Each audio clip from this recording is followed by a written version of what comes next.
제 며느리가 건강식품이라고 거짓말하고 저를 독살하고 재산을 모두 빼으려고 했습니다. 안녕하세요. 저는 올해 68세 정임이라고 합니다. 며느리가 저를 죽이려 했던 그 끔찍한 얘기를 들려드리려고 합니다. 제가 평생 모은 재산 때문에 저를 독살하려 했던 며느리와 그 복수 얘기입니다. 저는 남편이 5년 전에 세상을 떠난 후 서울 변두리 아파트에서 혼자 살고 있습니다. 재개발이 예정된 곳이라 집값이 20억 정도 나간다고 하더군요.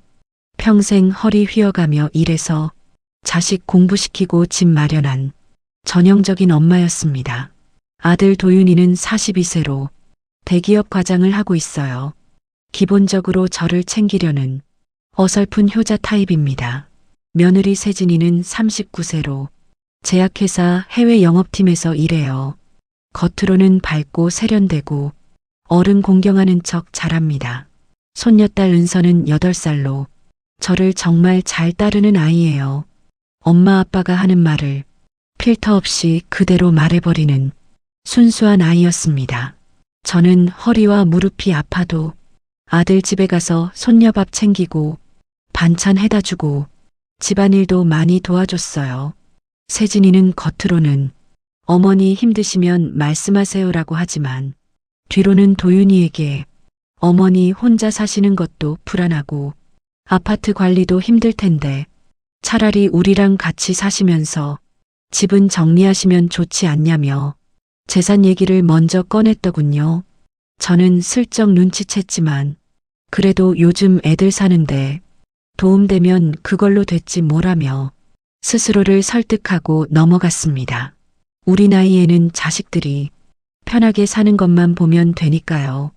어느 날 세진이가 유럽 출장을 다녀와서 고급스러운 포장 상자를 들고 왔어요. 어머니 여기 현지에서만 파는 프리미엄 건강 젤리예요. 나이 드신 분들 혈액순환, 숙면에 그렇게 좋대요. 하나씩 꼭 챙겨 드세요. 어머니 오래오래 사셔야죠라고 정말 다정하게 말하더군요. 포장에는 외국어가 잔뜩 적혀 있고 세진이는 성분표를 제가 번역해놨어요라며 일부만 한국어로 써놓은 종이를 슬쩍 보여줬습니다. 저는 며느리가 저를 생각해주는구나 하고 정말 감동했어요. 그날 밤부터 매일 자기 전에 한 포씩 챙겨 먹기 시작했습니다. 젤리를 먹기 시작한 지 첫날 밤에는 별다른 느낌이 없었어요. 그런데 둘째 날 새벽 3시경 갑자기 심장이 쿵쿵거리며 잠에서 깼습니다. 가슴이 답답하고 숨이 막히는 느낌이 들었어요. 처음엔 나이 때문인가 하고 넘어갔는데 셋째 날부터는 정말 심각했습니다. 아침에 일어나자마자 머리가 핑핑 돌았어요. 세수를 하려고 고개를 숙이니 눈앞이 깜깜해지면서 욕실 벽에 손을 짚어야 했습니다. 평생 살면서 이런 적이 한 번도 없었거든요. 점심을 먹고 나서도 가슴이 두근두근 뛰면서 마치 달리기를 한 것처럼 숨이 가빠졌어요. 넷째 날에는 더 심해졌습니다. 계단을 한 층만 올라가도 숨이 턱턱 막혔어요. 동네 마트에 장을 보러 갔다가 어지러워서 계산대에서 잠깐 주저앉을 뻔했거든요. 마트 사장님이 괜찮으시냐고 물어볼 정도였어요. 다섯째 날 저녁에는 정말 무서운 일이 벌어졌습니다. 저녁 식사 후 설거지를 하던 중 갑자기 눈앞이 하얘지면서 의식을 잃을 뻔했어요.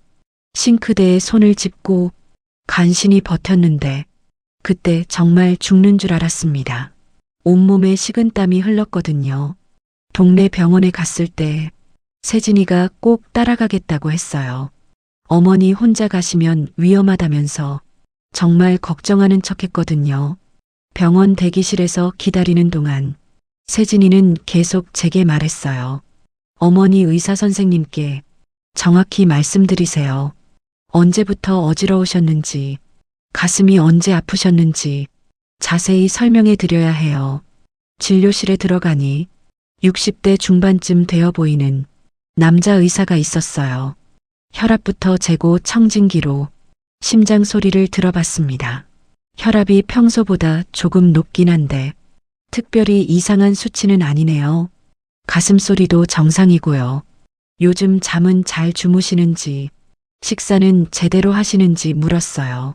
저는 젤리 때문인 것 같다고 말하려다가 세진이가 어머니는 워낙 예민하세요. 새로운 음식만 드셔도 탈이 나시거든요.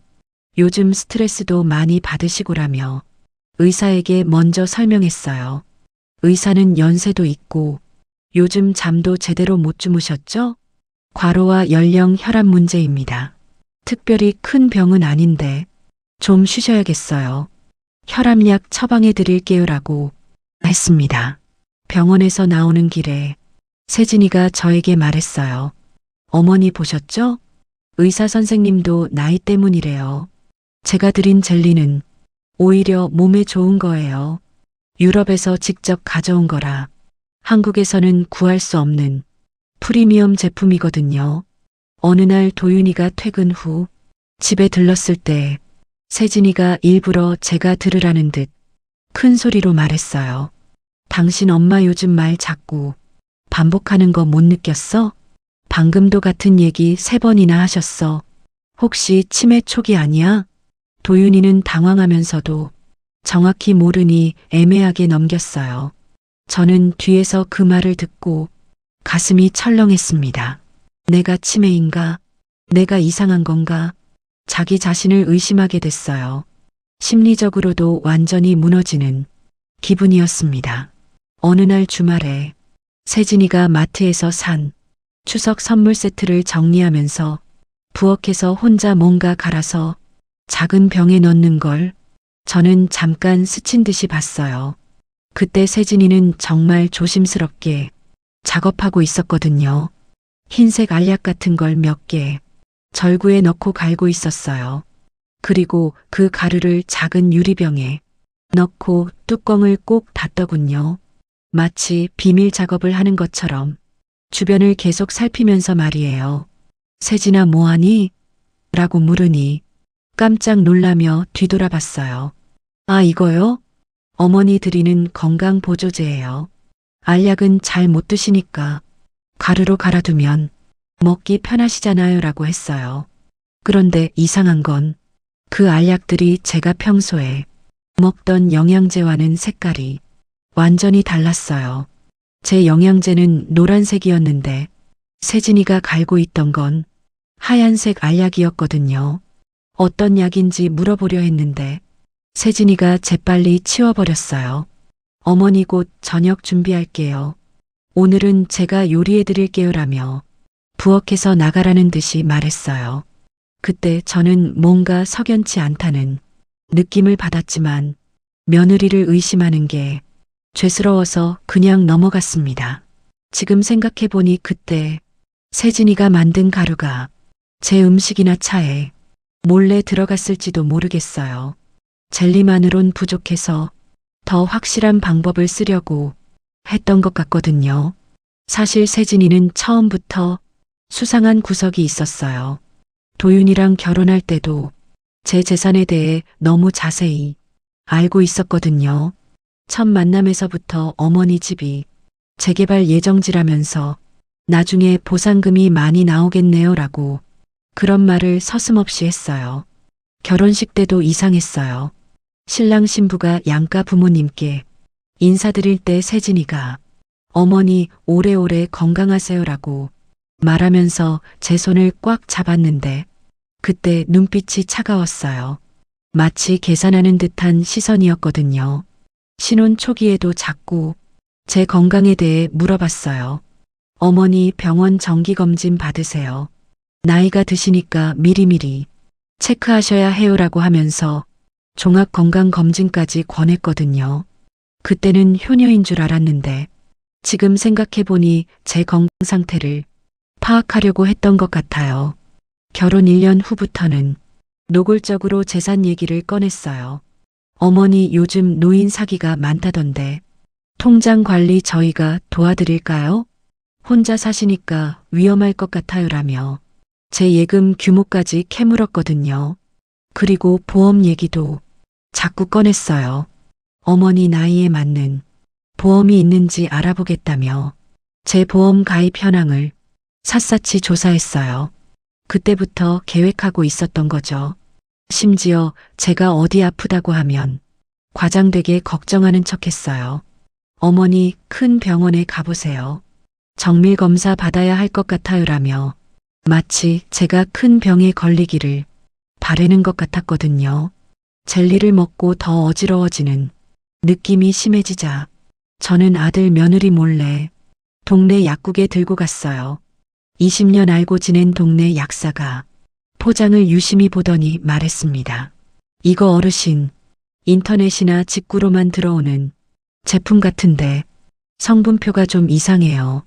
적혀 있는 건 그냥 비타민 수준인데 맛과 냄새가 그게 아니에요.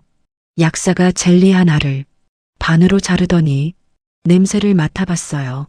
어르신 이거 좀 이상해요. 비타민 젤리라면 달콤하거나 과일 향이 나야 하는데 뭔가 쓴맛이 나거든요. 혹시 드신 후에 어떤 증상이 있으셨나요? 라고 물었어요. 저는 어지럽고 가슴이 두근거리고 숨이 차다고 말했습니다. 약사 표정이 심각해졌어요. 어르신 이건 절대 드시면 안 될 것 같아요. 정확히 뭐라고는 못하겠지만 혈압약이나 수면제 계열 성분을 섞어서 만든 불법 제품일 가능성도 있어요. 고령자는 이런 거 드시면 어지럽고 잘못하면 쓰러질 수도 있습니다. 그리고 약사가 더 충격적인 말을 했어요.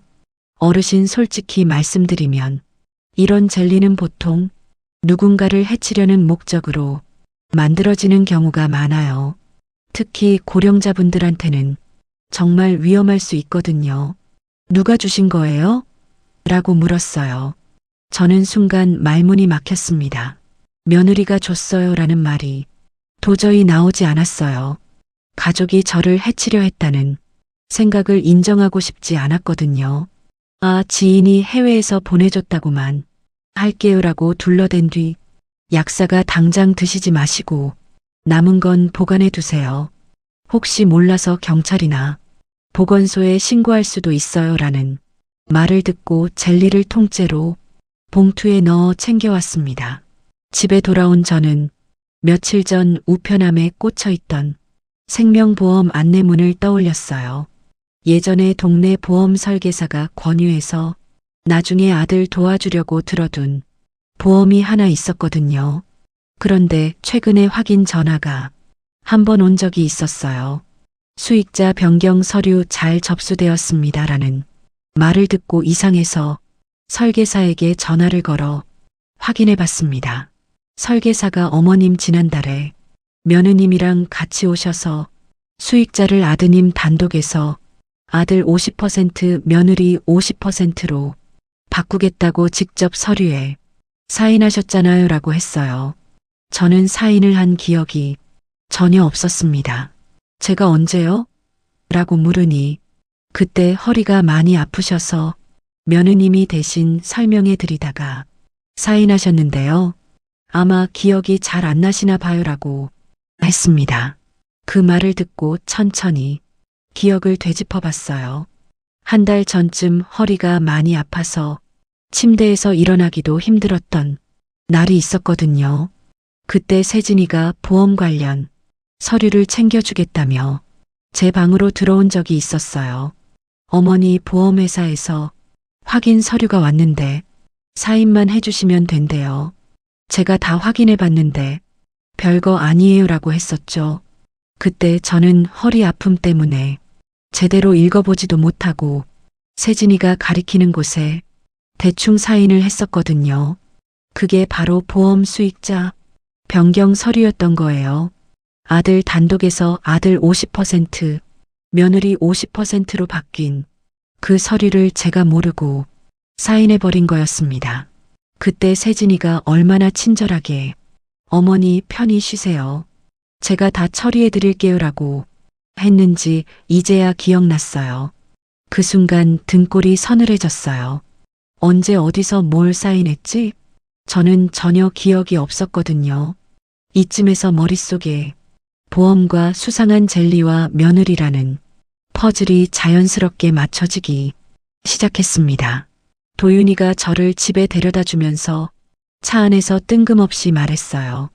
엄마 요즘 몸도 안 좋으신데 괜히 아파트 관리하느라 고생하시지 말고 집 좀 정리해서 편하게 사는 건 어때?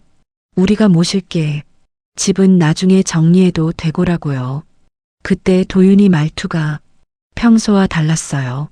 예전에는 엄마 괜찮으세요? 걱정되는데요 라고 걱정 먼저 했는데 그날은 집 정리부터 꺼내더라고요. 마치 누군가한테서 배운 대사를 외우는 것 같았어요. 며칠 뒤에는 더 노골적이었습니다. 엄마 병원비도 많이 들 텐데 집을 팔아서 목돈 만들어 두시는 게 어떨까요? 요양원 들어가실 때도 필요할 거고요라고 말했어요. 요양원이라는 단어를 듣는 순간 등골이 서늘해졌어요. 평생 아들을 믿고 살았는데 그 아들 입에서 요양원이라는 말이 나올 줄은 몰랐거든요. 도윤아 엄마가 언제 요양원 간다고 했니? 라고 물으니 아니에요. 그냥 만약의 경우를 대비해서요라고 둘러댔어요. 하지만 저는 알 수 있었어요. 이미 세진이가 도윤이한테 제 미래를 다 계획해놨다는 걸 말이에요. 병원에 실려가고 요양원에 들어가고 그 사이에 재산은 정리하고 그런 시나리오를 다 짜놨더라고요. 그날 밤 저는 결심했어요. 그래, 내가 미쳤지. 다 믿고 살았지. 이제부터는 나도 눈 크게 뜨고 봐야겠다고 말이에요. 어느 날 오후 은서가 놀다 말고 제게 다가와 말했습니다.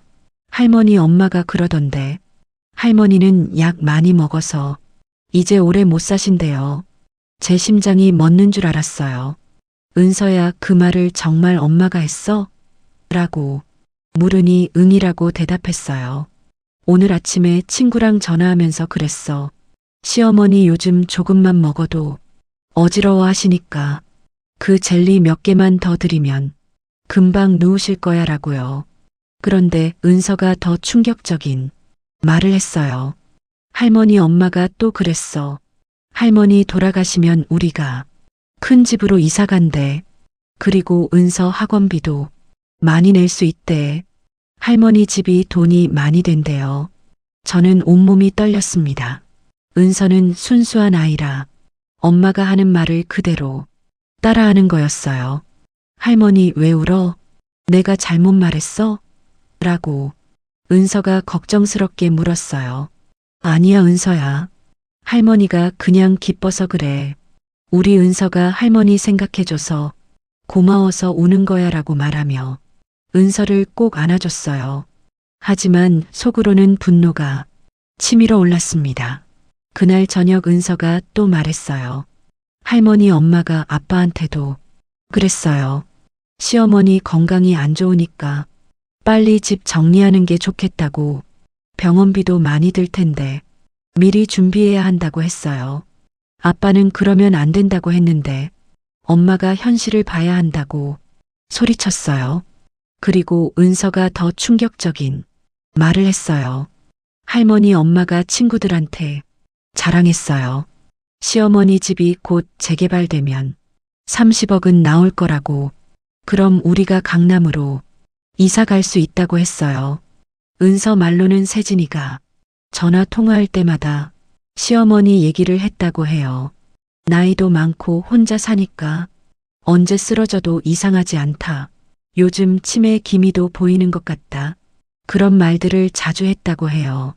심지어 은서가 이런 말도 했어요. 엄마가 할머니 약을 바꿔치기 했다고. 원래 할머니가 먹던 노란 알약 대신에 하얀 알약을 갈아서 몰래 차에 타줬다고 했어요. 할머니가 어지러워하면 엄마가 혼자 웃었다고 하더라고요.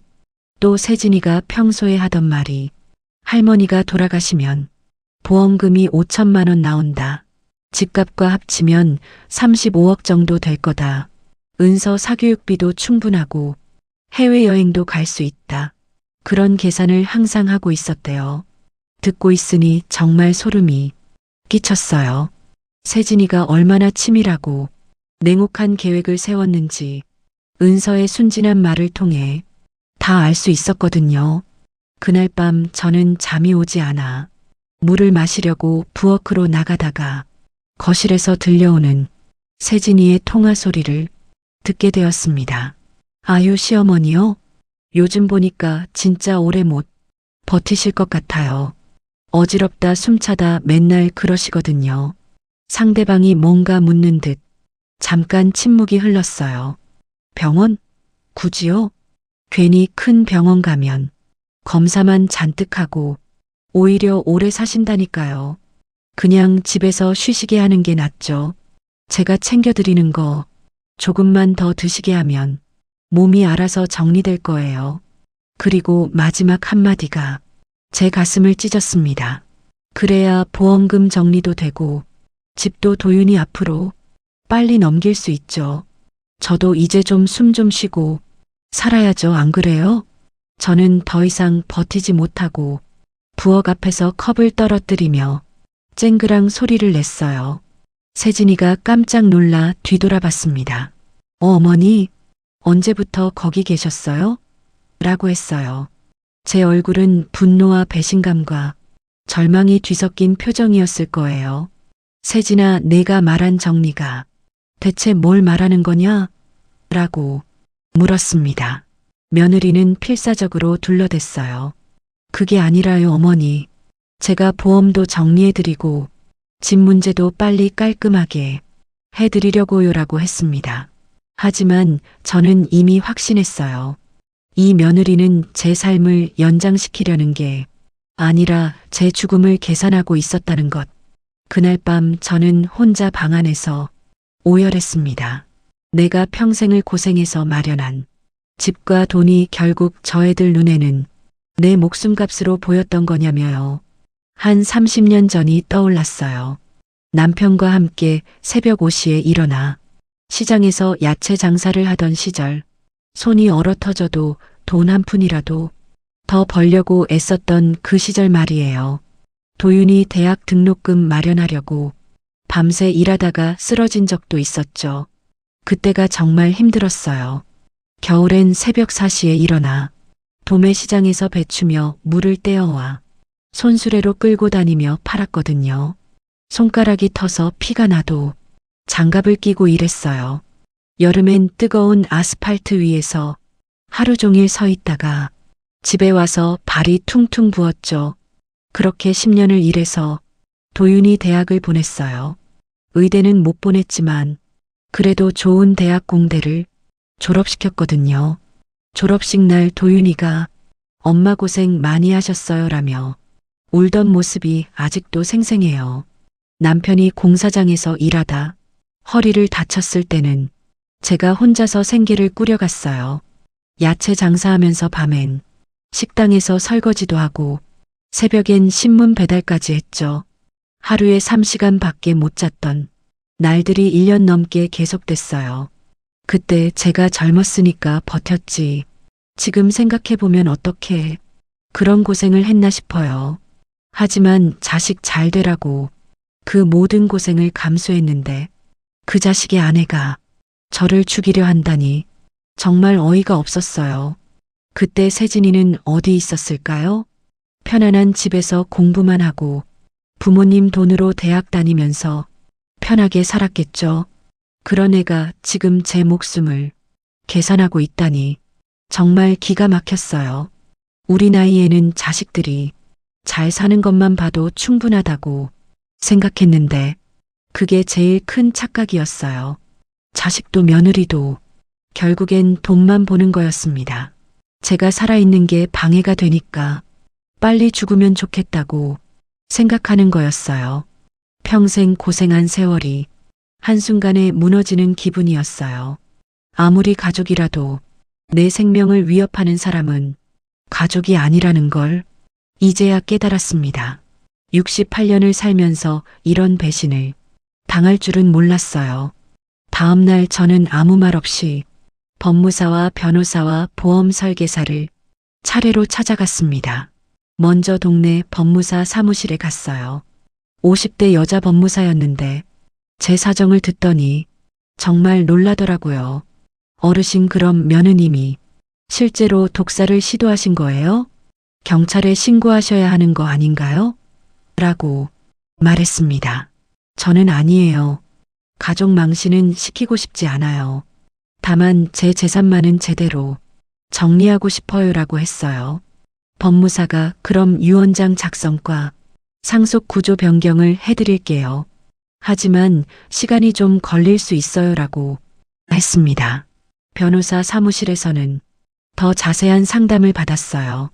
젊은 남자 변호사였는데 제가 가져온 젤리를 보더니 이거 분석해 봐야겠네요.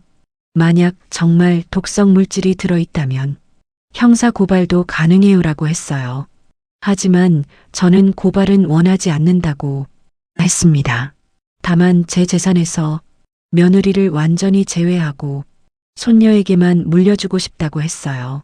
변호사가 그럼 유언 공정증서를 작성하시는 게 가장 확실해요. 공증까지 받으면 나중에 법적 다툼이 생겨도 이길 수 있어요라고 조언했습니다. 보험 설계사를 만날 때는 정말 기가 막혔어요. 어르신, 사실 며느님이 몇 번 오셔서 보험 관련 문의를 하셨어요. 수익자 변경 말고도 보험금 지급 시기나 절차에 대해서도 자세히 물어보셨거든요라고 했거든요. 심지어 어르신이 돌아가실 경우 보험금이 언제 나오는지, 어떤 서류가 필요한지까지 꼼꼼히 확인하셨어요 라고 했어요. 듣고 있으니 정말 소름이 돋았습니다. 세진이가 얼마나 치밀하게 계획했는지 알 수 있었거든요. 그리고 제가 한 가지 더 준비한 게 있어요. 세진이가 다시 수상한 행동을 할 때를 대비해서 핸드폰 녹음 기능을 배워뒀거든요. 은서한테 몰래 부탁해서 엄마가 할머니 욕하는 소리 들리면 할머니한테 알려달라고 했어요. 또 동네 사람들한테도 슬쩍 물어봤어요. 세진이가 평소에 저에 대해 어떤 말을 하는지 확인해 보려고요. 역시나 몇 명이 증언해줬어요. 며느님이 시어머니가 치매 기미가 있다고 하시던데 요양원 알아보고 계시대요라고 하더라고요. 심지어 세진이가 동네 부동산에 가서 제 아파트 시세를 문의한 적도 있대요. 부동산 사장님이 그러더라고요. 며느님이 시어머니 집 처분 예정이라고 하시면서 금매로 팔면 얼마나 될지 물어보셨다고요. 그뿐만 아니라 동네 사람들한테서 더 많은 증언을 들을 수 있었어요. 마트 사장님은 이렇게 말했어요. 며느님이 요즘 시어머니가 기력이 많이 없으시다면서 영양제를 자주 사가시더라. 그런데 그 영양제가 노인분들이 드시기엔 좀 이상한 거였다고 해요. 동네 약국 사장님도 그러더라고요. 며느님이 몇 번 와서 혈압약이나 수면제에 대해 자세히 물어보셨다고, 어르신용 약물 상호작용에 대해서도 관심이 많으셨다고 하더라고요. 은행 직원도 증언했어요. 세진이가 제 이름으로 인터넷 뱅킹 신청을 하려다 신분증 확인해서 막힌 적이 있었다고 해요. 본인이 아니면 안 된다고 하니 다음에 어머니랑 같이 오겠다며 그냥 돌아갔다고 하더라고요. 심지어 세탁소 사장님은 이런 말까지 했어요. 며느님이 옷을 맡기면서 시어머니가 요양원 가시게 되면 이 동네 올 일이 없을 것 같다. 그때까지만 단골로 해달라고 했다고 하더라고요. 이 모든 증언들을 종합해보니 세진이가 얼마나 오래전부터 치밀하게 계획을 세웠는지 선명하게 드러났어요. 제가 죽거나 요양원에 가는 시나리오를 이미 다 짜놓고 실행에 옮기고 있었던 거죠. 이 모든 증거들을 정리하니 세진이가 얼마나 치밀하게 제 죽음을 계획했는지 한눈에 알 수 있었어요. 젤리로 건강을 해치고 보험금은 챙기고 집은 팔아서 현금화하고 그런 완벽한 계획이었던 거예요. 물어보셨거든요라고 했거든요. 심지어 어르신이 돌아가실 경우 보험금이 언제 나오는지, 어떤 서류가 필요한지까지 꼼꼼히 확인하셨어요? 라고 했어요. 듣고 있으니 정말 소름이 돋았습니다. 세진이가 얼마나 치밀하게 계획했는지 알 수 있었거든요. 생명보험 수익자를 바꾸기로 했어요. 기존에는 아들 50%, 며느리 50%였는데 손녀 은서 70%, 나머지 30%는 어르신 요양원 후원재단에 기부하기로 했습니다. 며느리 이름은 깨끗하게 삭제했어요. 아파트 명의에 대한 준비도 했습니다. 제 명의로 유지하되 사전증여 대신 유언 공정증서로 남기기로 했어요. 아들 도윤에게는 일정 금액만, 나머지 부동산과 예금은 모두 손녀 은서 앞으로 신탁 형식으로 넘기고 며느리 세진은 어떠한 명목에 상속도 증여도 받지 않는다고 했습니다. 이유 항목에는 노후에 심각한 정신적 학대를 당했고 건강을 해치는 행위를 시도한 정황이 있어 상속에서 제외한다는 문구를 변호사와 상의해서 넣었어요. 나중에 혹시라도 소송을 걸어도 방어 가능하게 말이죠. 수상한 젤리와 가루는 남아있는 것들을 밀봉해서 변호사 사무실에 증거 보관으로 맡겨뒀습니다. 약사의 의견서까지 함께 첨부해서요. 이 모든 과정을 마치고 돌아오는 길에 저는 속으로 중얼거렸어요. 그래, 내 죽음을 가지고 장난친 값은 이 정도는 받아야지라고 말이에요. 복수 계획을 세우는데 꼬박 일주일이 걸렸어요. 매일 법무사 사무실과 변호사 사무실을 오가며 완벽한 계획을 짰거든요. 먼저 제 모든 예금을 세진이가 접근할 수 없는 새로운 은행으로 옮겼어요. 기존 통장들은 모두 해지하고 비밀번호도 완전히 바꿨습니다. 은서만 알 수 있는 번호로 설정했죠. 그리고 아파트에 대한 법적 보호막도 설치했어요. 이미 처분금지 가처분을 신청해서 제가 직접 해지하기 전까지는 아무도 이 집을 팔 수 없도록 법원에 등록했습니다. 유언 공정증서는 정말 완벽하게 만들었어요. 공증인 2명이 참석한 가운데 제 정신 상태가 완전히 정상임을 확인받고 작성했거든요. 나중에 세진이가 치매를 주장해도 소용없도록 말이에요. 생명보험은 더 철저하게 정리했어요. 수익자를 은서 80%, 자선단체 20%로 바꾸고 세진이 이름은 완전히 삭제했어요. 심지어 도윤이 목도 줄여버렸죠. 아내를 제대로 관리하지 못한 책임이 있으니까요. 또한 제가 갑자기 사망할 경우를 대비해 변호사에게 봉인 편지를 맡겨뒀어요. 그 안에는 세진이의 모든 범죄 행위와 증거들이 상세히 기록되어 있어서 경찰 수사가 시작되도록 해놨습니다. 마지막으로 은서를 위한 교육비 신탁도 설정했어요. 세진이나 도윤이가 건드릴 수 없는 독립된 계좌를 만들어서 은서가 성인이 될 때까지 학비와 생활비가 나오도록 했어요. 어느 날 저녁, 저는 도윤 부부와 손녀를 집으로 불렀습니다. 너희들 오늘은 내가 하고 싶은 말만 할 거다. 중간에 끼어들지 말고 그냥 들어라고 했어요. 세진이는 드디어 집을 넘겨준다는 얘기를 하나 하고 속으로 기대하며 앉아 있었어요. 심지어 양손을 무릎 위에 올리고 정중한 자세를 취하며 마치 좋은 소식을 기다리는 모습이었거든요. 저는 차분하게 입을 열었습니다. 세진아, 내가 해외에서 사온 그 젤리 약사한테 보여줬다고 했어요. 그 순간 세진이 얼굴이 사악 굳어버렸어요. 눈빛이 순간 변하더라고요. 나이 든 사람이 먹으면 어지럽고 쓰러질 수도 있는 그런 성분이 섞여 있을지 모른다고 하더구나. 그리고 내가 기억나지 않는 사이에 생명보험 수익자도 바꿔놨더라. 반은 내 이름으로 마리아라고 했어요. 도윤이가 그제야 놀라서 세진이를 바라봤습니다. 세진아, 그게 무슨 말이야? 엄마 말이 사실이야? 당신이 정말 그런 짓을 했어? 라고 목소리가 떨리면서 물었어요.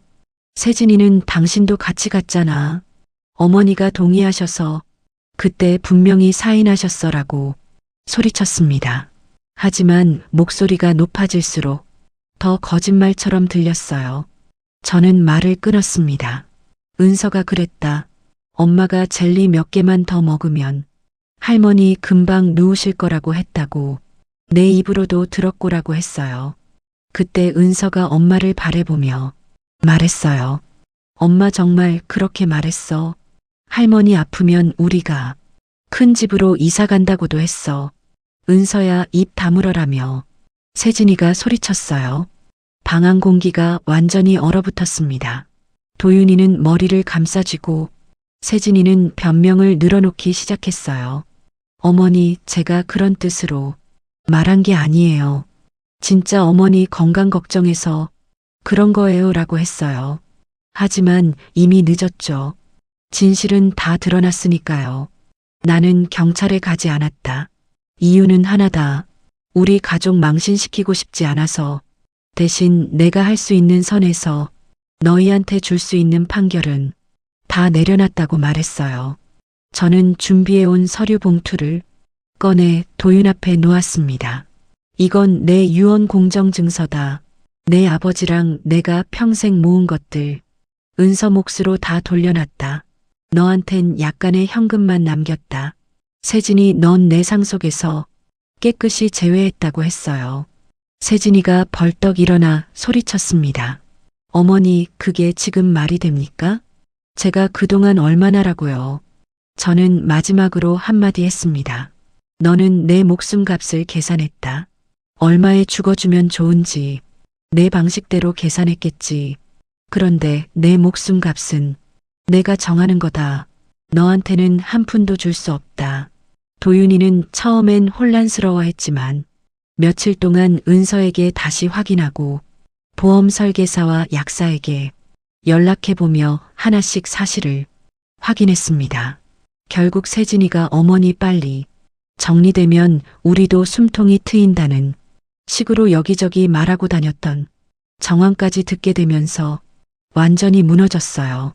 세진아, 우리 엄마를 사람으로 본 적은 있었어? 라고 도윤이가 물었습니다. 세진이는 끝까지 재산 얘기를 꺼내다 도윤에게 결정타를 맞았어요. 넌 아내가 아니라 그냥 우리 집 재산 관리자였던 것 같아. 이혼하자라고 했거든요.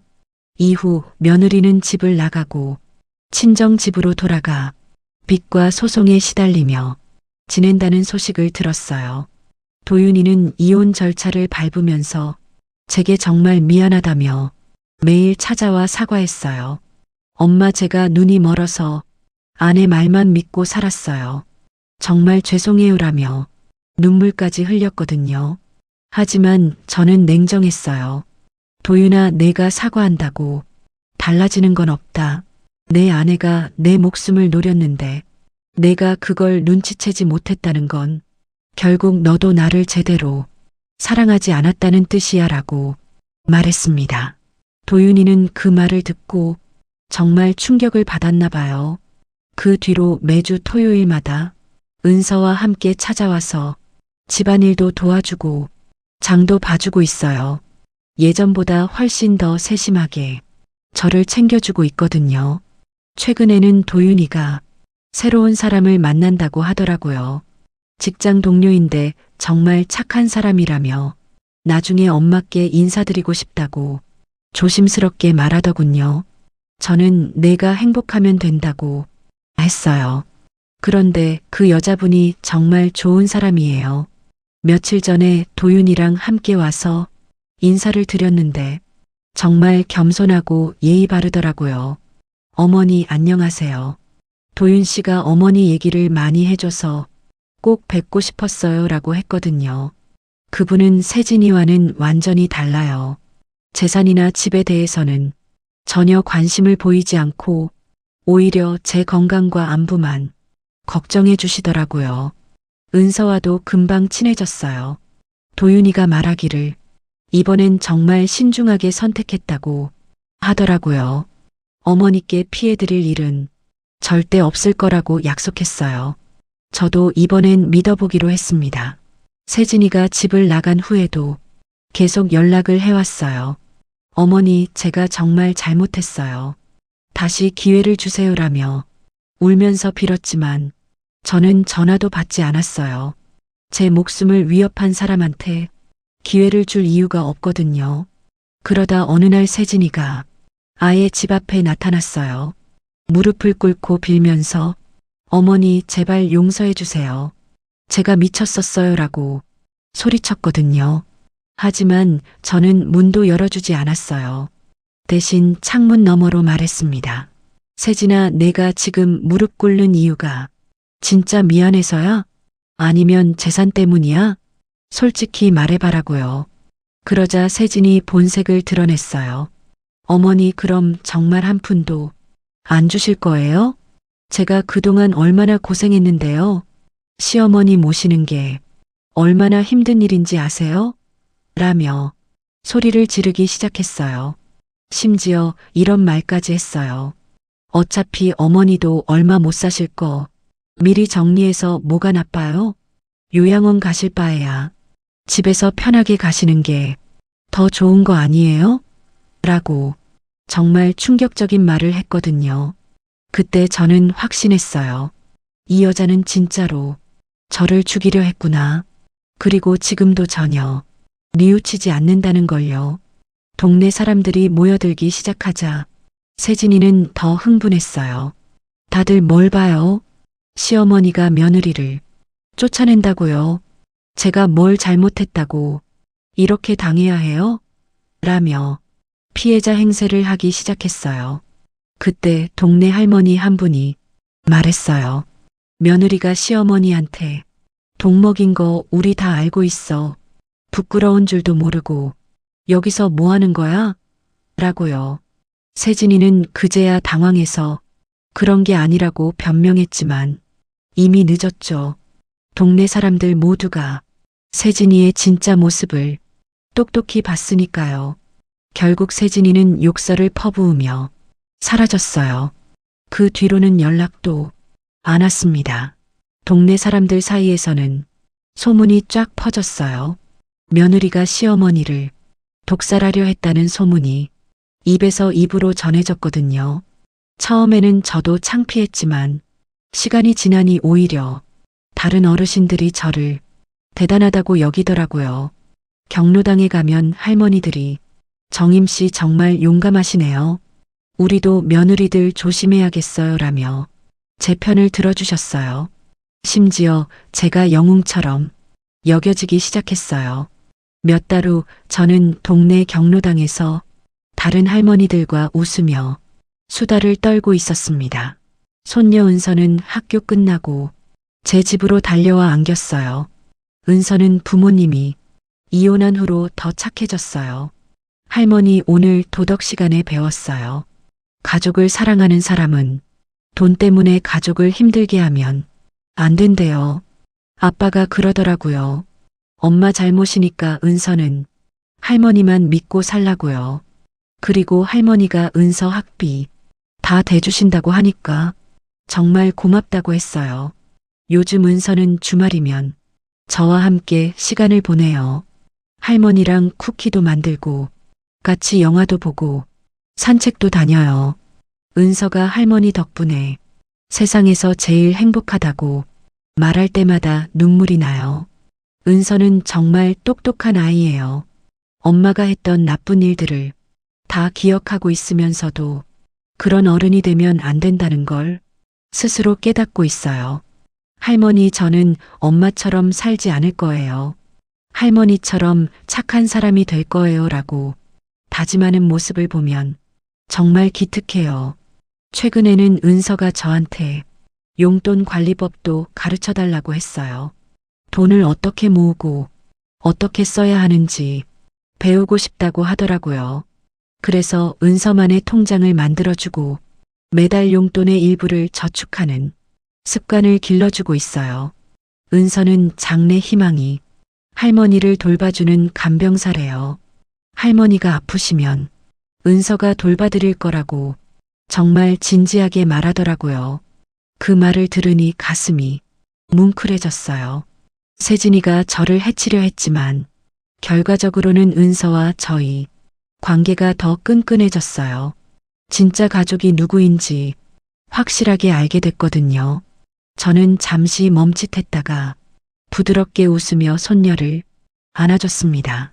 그래, 우리 은서는 할머니처럼 살기도 말고 내 엄마처럼 살지도 말고 너만의 좋은 길을 찾아가면 되라고 말했어요.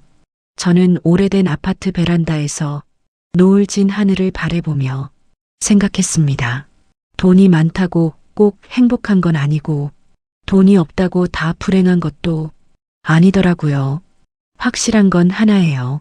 내 노후 인생의 주인은 자식도 며느리도 아니고 바로 나라는 거, 그걸 깨닫는데 68년이 걸렸습니다. 우리 나이에는 자식들이 잘 사는 것만 봐도 충분하다고 생각했는데 그게 아니었어요. 내 생명을 위협하면서까지 재산을 노리는 자식이라면 차라리 없는 게 나았을 거예요. 평생 살면서 이런 일을 겪을 줄은 몰랐습니다. 하지만 마지막에라도 제대로 된 판단을 내려서 다행이라고 생각해요. 은서만큼은 올바르게 키울 수 있을 테니까요. 요즘 젊은 사람들은 부모의 재산만 바라보고 효도는 뒷전인 경우가 많아요. 하지만 진짜 효도는 부모가 살아있을 때 사랑과 정성을 다하는 거죠. 재산은 그 다음 문제예요.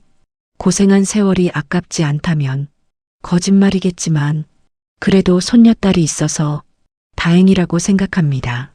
은서만큼은 제대로 된 가치관을 가지고 자랄 수 있도록 제가 끝까지 지켜볼 거예요. 자식 키우느라 평생을 바쳤던 세월이 헛되지 않으려면 내 노후만큼은 제대로 지켜내야 한다는 걸 깨달았습니다. 아무리 가족이라도 내 생명을 위협하는 사람은 가족이 아니에요. 이 나이에 새로운 인생을 시작하게 될 줄은 몰랐는데 오히려 마음이 편해졌어요. 진짜 저를 사랑하는 사람이 누구인지 확실해졌거든요. 은서와 함께하는 시간이 정말 소중하게 느껴져요. 며느리가 저를 독살하려 했던 그 끔찍한 기억은 평생 잊을 수 없을 거예요. 하지만 그 덕분에 제 인생의 진짜 의미를 깨달을 수 있었어요. 살아남아서 정말 다행이에요. 젊은 분들이 이 얘기를 들으시면 부모님을 더 소중히 여기셨으면 좋겠어요. 재산은 나중 일이고 지금 이 순간 함께 할 수 있는 시간이 더 중요하거든요. 저는 앞으로 은서와 함께 행복한 추억을 많이 만들 거예요. 평생 모은 재산도 올바른 곳에 쓰일 수 있을 거고 제 인생도 의미 있게 마무리할 수 있을 것 같아요. 며느리의 배신으로 시작된 얘기지만 결국 제가 승리했어요. 내 목숨값은 내가 정하는 거라는 당연한 진리를 깨달았거든요. 우리 나이에도 늦지 않았어요. 진짜 삶은 지금부터 시작이에요. 지금 저는 정말 행복해요. 세진이라는 독 같은 존재가 제 인생에서 사라지고 나니 마음이 이렇게 가벼울 수가 없어요. 은서와 함께 보내는 시간이 정말 소중하고 매일이 감사해요. 요즘에는 새로운 취미도 생겼어요. 경로당에서 만난 친구들과 등산도 다니고 요리 강습도 받고 있거든요. 68세에 새로운 인생을 시작하니 오히려 더 활기가 넘쳐요. 얼마 전에는 컴퓨터 교실에도 등록했어요. 은서가 할머니도 인터넷 하시면 더 재미있을 거라고 해서요. 처음엔 어려웠는데 요즘은 유튜브도 보고 온라인 쇼핑도 해요. 정말 신세계더라고요. 그리고 새로운 친구들도 많이 생겼어요. 경로당에서 만난 김할머니는 저와 비슷한 경험을 하신 분이에요. 아들 며느리 때문에 고생하시다가 결국 혼자 살기로 결심하셨다고 해요. 서로 위로가 많이 됩니다. 박 할머니는 77세인데도 정말 활기차세요. 혼자서 제주도 여행도 다니시고 한글 교실에서 외국인들한테 한국어도 가르치신대요. 그분 보면서 제가 아직 젊다는 걸 새삼 느껴요. 요즘은 자원봉사 활동도 하고 있어요. 독거노인 분들께 반찬 배달하는 일을 주 2회 정도 하고 있거든요. 저보다 더 어려운 상황에 계신 분들을 보면서 제가 얼마나 운이 좋은지 깨닫게 돼요. 특히 치매에 걸리신 할머니를 돌보는 일이 가장 의미 있어요. 세진이가 저를 치매 환자로 몰아가려 했던 기억 때문에 더 각별하게 느껴지거든요. 그분들께 조금이라도 위로가 되고 싶어요. 제 아파트도 재개발이 확정되어서 보상금이 30억 정도 나올 예정이에요. 모든 돈은 은서 명의로 신탁 처리할 거고 저는 적당한 돈으로 편안하게 살 계획입니다.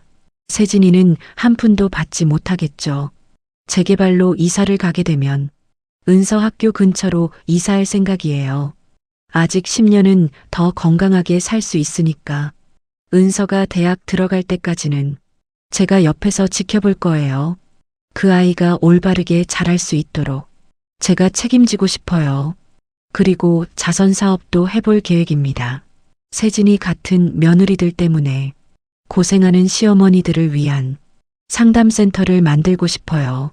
제 경험을 바탕으로 다른 어르신들에게 도움이 되고 싶거든요. 법률 상담도 받을 수 있고 심리 상담도 받을 수 있는 그런 곳을 만들어서 혼자 고민하지 말고 도움을 요청할 수 있도록 하고 싶어요. 제가 겪었던 일을 다른 분들은 겪지 않으셨으면 좋겠어요. 그리고 독거노인 분들을 위한 무료 급식소도 운영해 보려고 해요. 제가 옛날에 시장에서 장사했던 경험을 살려서 맛있고 영양 있는 음식을 만들어 드리고 싶어요. 돈이 있을 때 의미 있는 일에 써야 진짜 가치가 있는 거라고 생각해요. 이 얘기를 듣고 계신 분들께 마지막으로 한 말씀 드리고 싶어요.